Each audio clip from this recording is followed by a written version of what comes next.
గీతా మధురిమలు అంతరంగ సాధనలు 4, 5, 6. శరీర స్థితి, ఇంద్రియ నిగ్రహం, ప్రాణ సామ్యం. కృష్ణ పరమాత్మ 6వ అధ్యాయం అయిన ఆత్మ సంయమ యోగంలో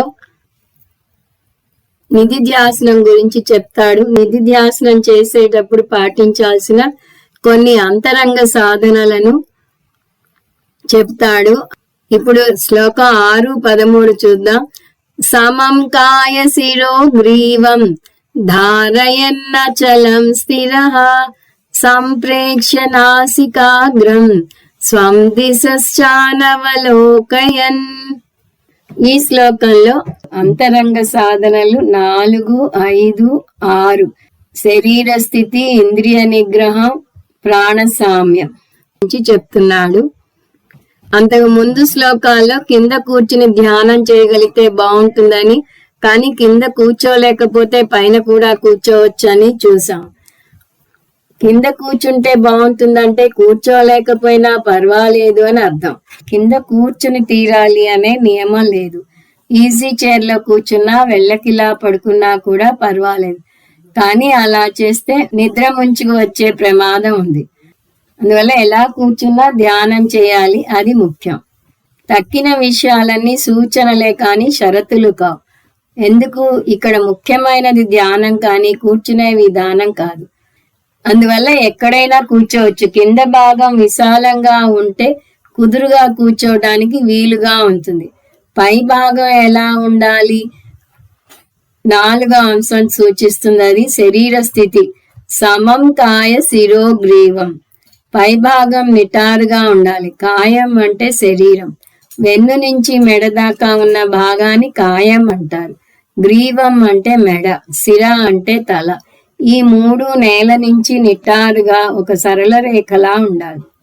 నేలకు 90 డిగ్రీల్లో అంటే ఒక లంబ రేఖలా ఉండాలి. ఇది కూడా అంత తేలిగ్గా అలవడదు, సాధన చేయాలి.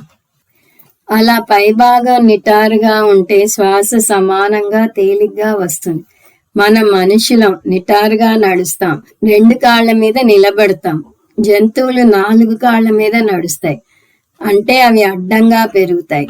మనం నిలువుగా పెరుగుతాం కాబట్టి దీని ఖరీదు చెల్లించాలి. మనం బరువంతా వెన్నెముక మీద పడుతుంది. అందువల్ల కూర్చునే విధానం సరిగా లేకపోతే నడునొప్పి వస్తుంది. సంగీత విద్వాంసులు గంటల తరబడి కూర్చుని పాడాలి. వారి పాట నాభి నుంచి రావాలి. దానికి వారు నిటారుగా కూర్చోలేకపోతే సరిగా పాడలేరు. సమం కాయ శిరో గ్రీవం ధారయన్ అచలం స్థిరః. నిటారుగా కూర్చోవటమే కాదు, కదలకుండా స్థిరంగా కూర్చోవాలి. ఇది శరీర స్థితి గురించి. 5 ఇంద్రియ నిగ్రహం. ఇప్పుడు ఇంద్రియాల పరిస్థితి గురించి వస్తుంది. ఇంద్రియాలను వాటి విషయ వస్తువుల నుంచి దృష్టి మరలించాలి. అది ఎలా చేస్తాము? చెవులంటే మూసుకోవటమో దూది పెట్టుకోవటమో చేయవచ్చు, కానీ ముక్కు మూసుకోలేం కదా. అందువల్ల ఇంద్రియాలను నిగ్రహించుకోవాలి అంటే మనసును ఇంద్రియాల నుంచి వెనక్కి లాగాలి. ఈ ఇంద్రియాలన్నింటిలోకి అత్యంత శక్తివంతమైనది కన్ను. అందువల్ల కృష్ణ పరమాత్మ కన్ను గురించి చెప్తున్నాడు. దిశః చ అనవలోకయన్. దిక్కులు చూడకూడదు. మనసు అస్థిరంగా ఉంటే కళ్ళు అటు ఇటు చూస్తాయి. అందువల్ల కృష్ణ పరమాత్మ అచలం స్థిరః అన్నాడు. అంతకుముందు తలను స్థిరంగా పెట్టుకోవాలి. తల స్థిరంగా ఉన్నా కూడా కనుగుడ్లు తిరగవచ్చు, భరతనాట్యంలో తిప్పినట్టుగా. అయితే కళ్ళను ఏం చేయాలి? స్వం నాసికాగ్రం సంప్రేక్ష. ముక్కు చివర దృష్టిని నిలపాలి. ఇంద్రియాల పని ఏదో ఒక దాన్ని చూడటం. అందువల్ల మనం అవి చూసే వాటిని చూడవద్దంటే మరి ఏం చూడాలి అంటాయి అవి. చిన్నపిల్లల మనస్తత్వం అన్నమాట. పిల్లలు చూడండి, ఒక్క క్షణం కుదురుగా కూర్చోరు. వారు అల్లరి చేయకూడదంటే వారికి ఏదో పని ఇచ్చి కూర్చోబెట్టాలి. ముక్కు చివర చూడాలంటే ఎవరి ముక్కు చివర చూడాలి? అంతకుముందు కృష్ణ పరమాత్మ ఏకాకి అన్నాడు. ఒంటరిగా ధ్యానం చేస్తే ఎవరి ముక్కు చివరని చూస్తాము? మనదే. జపాన్ వారికి చప్పిడి ముక్కు ఉంటుంది కాబట్టి ఇది ముక్కు చివర అని చెప్పలేము. అలాంటి వారి మాట ఏమిటి అని ఎవరో తుంటరి ప్రశ్న వేశారు. దానికి జవాబు ఒకటే, ముందే చెప్పినట్టు ఈ వివరాలన్నీ సూచనలు మాత్రమే, నిబంధనలు కాదు. వాటిని అక్షరాలా తీసుకోకుండా వాటి అర్థాన్ని గ్రహించాలి. ముక్కు చివర చూస్తుంటే కన్నులు అరమోడ్పులు అవుతాయి. అంటే దాని అర్థం ధ్యాన సమయంలో అరమోడ్పు కన్నులు ఉండాలి అని.